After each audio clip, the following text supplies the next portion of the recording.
Central power हैं, वहीं उनके पतन के बाद रीजनल पावर्स के रूप में मराठास का उदय आज हम डिस्कस करेंगे। मराठास यानी महाराष्ट्र के दक्कन के क्षेत्र के लोग, जिन्होंने अपने हार्ड वर्क से और जो उनके फिजिकल ज्योग्राफिकल फीचर्स हैं वहाँ की लैंड के, उसको दरकिनार करते हुए अपने को एक सशक्त पावरफुल एम्पायर के रूप में स्थापित किया।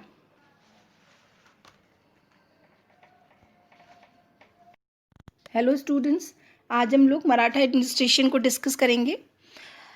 1707 में औरंगजेब की मृत्यु के साथ ही मुगल साम्राज्य का पतन हो जाता है और जो उत्तरकालीन मुगल सम्राट होते हैं वो काफ़ी सशक्त नहीं रहते हैं।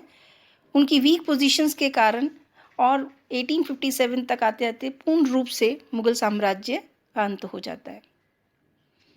इस बीच में नवीन शक्तियों का उदय होता है और इन नवीन शक्तियों में जैसे सिख हैं, जाट हैं, मराठा हैं आदि। मराठा साम्राज्य के संस्थापक शिवाजी राजे हैं।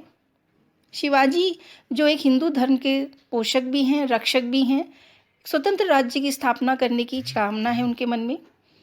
उन्होंने मुगलों से लोहा लिया और 1674 के अंदर मुगलों के औरंगज़ेब के साथ विशेषकर उनके जो हैं कुटिल संबंध रहे, उनके साथ राइवलरी रही और 1674 में जाकर मराठा साम्राज्य की नींव शिवाजी ने डाली अपने राज्याभिषेक के साथ। उनका कार्यकाल 1680 तक रहा। इस दौर में शिवाजी ने मराठा साम्राज्य की पूरी न केवल नींव डाली बल्कि उसे पूरा एक विस्तार दिया, उसका एक्सपेंशन पूरे साउथ इंडिया तक करवा दिया। मराठा एम्पायर की शक्ति को ध्यान में रखते हुए शिवाजी ने कुछ नियम बनाए, जो नियम उनके उपरांत पेशवाओं ने भी फॉलो किए। उनके प्रशासन में शिवाजी का प्रशासन मुगलों और दक्षिण राज्यों में जिस तरह का प्रशासन था उसी से प्रभावित था, मोर और लेस सिमिलर ही था यूँ कहिए, जिसमें शिवाजी जो हैं या यूँ कहिए छत्रपति राजा की उपाधि धारण करता है और अंतिम न्यायाधीश है, अंतिम सेनापति है, शीर्ष स्थान पर है। सारी शक्तियाँ जो हैं प्रशासन की वो उन्हीं के हाथों में केंद्रित है। छत्रपति को असिस्ट करने के लिए, उसको सहयोग देने के लिए एक काउंसिल थी मिनिस्टर्स की, जिन्हें हम कहते हैं अष्टप्रधान। ये मैप है इंडिया का, जिसे आप देख सकते हैं कि मराठा साम्राज्य कहाँ तक फैला हुआ है। उत्तर में जा रहा है, दक्षिण में है, पूर्व में भी है, पश्चिम में भी है। ये पूरा का पूरा जो मराठा एम्पायर का एक्सपेंशन है ये शिवाजी के काल में भी है और शिवाजी के जो परवर्ती छत्रपति हैं और पेशवाओं के काल में भी है। 1759 का ये मैप है। शिवाजी के एडमिनिस्ट्रेशन में देखिए, वैसे तो सुप्रीम पावर्स छत्रपति के पास में हैं और शिवाजी पहले छत्रपति हैं। उनके जो अष्टप्रधान हैं, एक ऐसी बॉडी है, एक ऐसी संस्था है 8 मिनिस्टर्स की, जो सहयोग करती है सलाह देने में, एडवाइजरी बॉडी की तरह काम करती है। अष्टप्रधान में 8 मंत्री हैं, पेशवा, अमात्य, मंत्री या वक्या निवास, सचिव या शुरनिवास, दबीर और सुमंत, सेनापति और सरेनौवत, पंडित राव और सरदार मुहत्सिब, अंतिम है न्यायाधीश। इन 8 मिनिस्टर्स का, इन 8 मंत्रियों के क्या कार्य होते थे ये हम डिस्कस करेंगे। पेशवा उस समय का प्रधानमंत्री होता था। छत्रपति की अनुपस्थिति में वो सारे कार्यों की देखभाल करता था और शिवाजी के समय में पहले पेशवा थे श्यामराज नीलकंठ और उनके बाद में मोरोपंत पिंगले पेशवा बनते हैं। अमात्य या मजूमदार भी कह सकते हैं, ये फाइनेंस मिनिस्टर, वित्त मंत्री की तरह था, जो पूरे मराठा साम्राज्य की आय और व्यय का ब्यौरा रखता था। पहले अमात्य थे बालकृष्ण पंत हनुमंते, दूसरे हैं नीलोजी अमात्य और उसके बाद निरंतर बनते रहे। मंत्री या वक्या निवास जो हैं ये उस समय के सारी जितनी भी डे टू डे एक्टिविटीज़ होती थी उनको लिपिबद्ध करता था और जो छत्रपति के जीवन की सुरक्षा है उसका भी भार इसी के हाथ में था। जासूस विभाग का भी ये अध्यक्ष हुआ करता था। सचिव या शुरनिवास वो राजकीय पत्र व्यवहार, जितना भी कॉरेस्पॉन्डेंस होता था, रॉयल कॉरेस्पॉन्डेंस इसी के डिपार्टमेंट में से है। दबीर या सुमंत वो विदेश मंत्री के रूप में होता था। सेनापति या सरे नौबत, इसका कार्य सेना की भर्ती, संगठन, सेना में अनुशासन बनाए रखना, ये सभी सेनापति के कार्य थे। पंडित राव या सदर महोत्सव जितने भी रिलीजियस मैटर्स हैं, डोनेशंस हैं, धार्मिक कार्य, अनुदानों की देखरेख करते थे। न्यायाधीश ये राजा के बाद मुख्य न्यायाधीश हुआ करता था। वैसे तो देखिए इन 8 मंत्रियों की अपनी अपनी ड्यूटीज़ हैं, उनके जिम्मेदारियां हैं, कर्तव्य हैं मराठा साम्राज्य और प्रशासन के प्रति, लेकिन पंडित राव और न्यायाधीश इन दोनों को छोड़ दें तो बाकी जितने भी अन्य जो 6 मंत्री हैं इन्हें असैनिक कर्तव्यों में भी और सैनिक जिम्मेदारियों को भी निभाना पड़ता था। चिटनिस और मुंशी नाम के भी महत्वपूर्ण पदाधिकारी होते थे जो लेटर कॉरेस्पॉन्डेंस में सचिव की भांति काम करते थे। शिवाजी का जो प्रांत है, साम्राज्य है, उसको 4 प्रांतों में विभाजित कर रखा था और हर प्रांत में एक एक सूबेदार हुआ करते थे।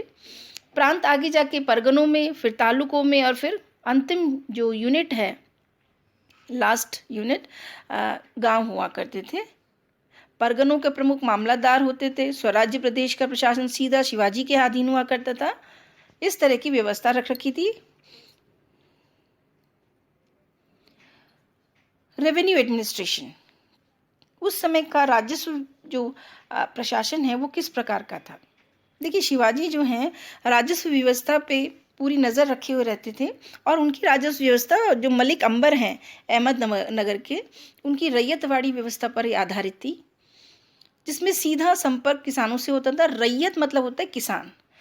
इसके पहले ज़मींदारी सिस्टम भी फॉलो किया जाता था। ज़मींदारी सिस्टम में ज़मींदार जो है वो पूरे गांव का लगान वसूल या पूरे उस जागीर का जो है लगान वसूल करके जो राजकोष है उसमें भर्ती करता था और उसमें से अपना वेतन भी ले लेता था और ये एक हेरिडिटरी पोस्ट हुआ करती थी।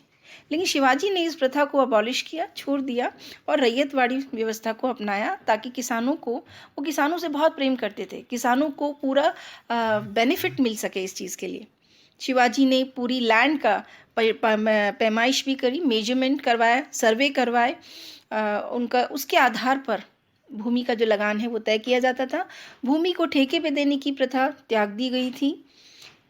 को काठी नाम का एक मेजरमेंट होता था जिससे उस भूमि की नाप की जाती थी और ऐसा माना जाता है कि 20 काठी 1 बीघा के बराबर होती थी और 120 बीघा का एक चवर होता था। इस प्रकार से उस समय की मेजरमेंट यूनिट्स हुआ करती थी। क्योंकि अब जागीर प्रथा तो है नहीं, इसलिए जो रेवेन्यू है उसको कलेक्ट करने में रैयत का रोल इम्पॉर्टेंट हो जाता था। जितना भी लगान जो है देना होता है उसको फिक्स किया जाता था। पहले लगान 1/3 के रूप में होता था, 1/3। उसके बाद में इसको बढ़ाकर 40% कर दिया गया और इसके बदले में उन्होंने जितने भी जो स्थानीय कर हुआ करते थे, चुंगी कर हुआ करते थे, उन सबको हटा दिया, उनको माफ़ कर दिया। और ये जो लगान व्यवस्था है ये दोनों रूप से थी, ये कैश इन काइंड, नकद में या अनाज दोनों रूप में दिया जा सकता था। इससे किसानों को काफ़ी राहत मिलती थी, किसानों की स्थिति बढ़ रही थी, अच्छी हो रही थी, वो प्रसन्न चित्त रहने लगे थे। मराठों के समय में ही जो तांबे के सिक्के निकाले गए थे जिन्हें रुक्का भी कहा जा सकता है। कुल मिलाकर हम ये कह सकते हैं कि शिवाजी के समय की राजस्व व्यवस्था और आगे जाके पेशवा काल में जो राजस्व व्यवस्था है वो काफ़ी सुदृढ़ थी। चौथ और सरदेशमुखी, ये 2 इम्पॉर्टेंट कॉन्सेप्ट है रेवेन्यू सिस्टम के। चौथ और सरदेशमुखी दोनों एक प्रकार के कर हैं और इन दोनों करों को लेकर इतिहासकारों का अपना अलग अलग मत है। जदुनाथ सरकार जो है उनकी बात कहें तो वो कहते हैं कि चौथ मराठा आक्रमण से बचने के बदले में वसूल किया जाने वाला कर था। सरदेसाई को अगर हम माने तो चौथ विजित क्षेत्रों से वसूल किया जाने वाला कर था, जो भी है, पर चौथ 25% हुआ करता था। चौथ विजित राज्यों से उपज के रूप में 1/4 रूप में वसूल किया जाता था। सरदेशमुखी ये आय के 10% के रूप में थी और अतिरिक्त कर था। और क्योंकि मराठा साम्राज्य के सरदेशमुख होने के नाते मराठा जो छत्रपति हैं उनको ये लेने का हक था। वंशानुगत सरदेशमुख कहलाते थे वो। मिलिट्री एडमिनिस्ट्रेशन, न्याय प्रशासन, शिवाजी के समय से ही मराठों की एक बड़ी लंबी, बड़ी, हमेशा नियमित, सुनियोजित आर्मी हुआ करती थी। इस सेना में इन्फेंट्री, कैवलरी, आर्टिलरी, नेवी 4 हिस्से हैं। इन्फेंट्री यानी जो आपके पैदल सैनिक हैं, कैवलरी जो अश्वरोही हैं, आर्टिलरी जो उनके तोपखाने हैं, नेवी नौसेना व्यवस्था है। शिवाजी के समय में जो पैदल और घुड़सवार हैं उन सैनिकों का उनको रेगुलर सैलरीज दी जाती हैं।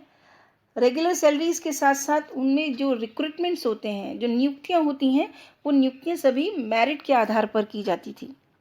क्योंकि डेक्कन का क्षेत्र है, डेक्कन के अंदर प्लेट्यू के होने के कारण वहाँ पे पठार हैं, तो सारा पथरीला चट्टानी इलाका है, इसलिए गुरिल्ला वॉरफेयर, गुरिल्ला युद्ध पद्धति अपनाई जाती थी मराठों के द्वारा, जिसमें वो काफ़ी निपुण थे और इसीलिए शायद वो अपने साम्राज्य को इतना विस्तार दे सके। अनुशासन एक नियमित अंश है। मिलिट्री एडमिनिस्ट्रेशन में अनुशासन को महत्वपूर्ण स्थान दिया जाता था। शिवाजी की सेना में मावले होते थे जो अंगरक्षक हुआ करते थे और शिवाजी की गुप्तचर जो व्यवस्था है वो भी बहुत सुदृढ़ थी। शिवाजी ने और बाद के जो पेशवा काल हैं उस समय में विदेशियों को भी, फॉरेनर्स को भी जो है पूरी मराठा सेना को प्रशिक्षित करने के लिए एम्प्लॉय किया जाता था, जिसमें आपके जर्मन भी हैं, फ्रेंच भी हैं इत्यादि।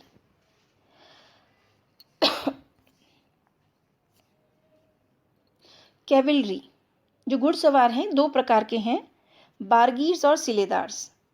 बारगीर्स वो होते हैं जिनके पास घोड़े और शस्त्र राज्य के द्वारा दिए जाते हैं। सिलेदार वो सैनिक होते हैं जो घोड़े और अस्त्र स्वयं लाते हैं, उनके अपने नहीं होते हैं। 25 जो घुड़सवार होते हैं उनकी एक टुकड़ी हुआ करती थी, उस पर एक हवलदार होता था। 25 हवलदारों पे 5 हवलदारों पे एक जुमालदार होता था, 10 जुमालदार पे एक हजारी और एक पंच हजारी होता था उनके ऊपर। इस प्रकार से एक सिस्टम था उनका सेना के अंदर। सरे नौबत जो है पूरे कैवलरी का अश्व सेना का प्रधान हुआ करता था।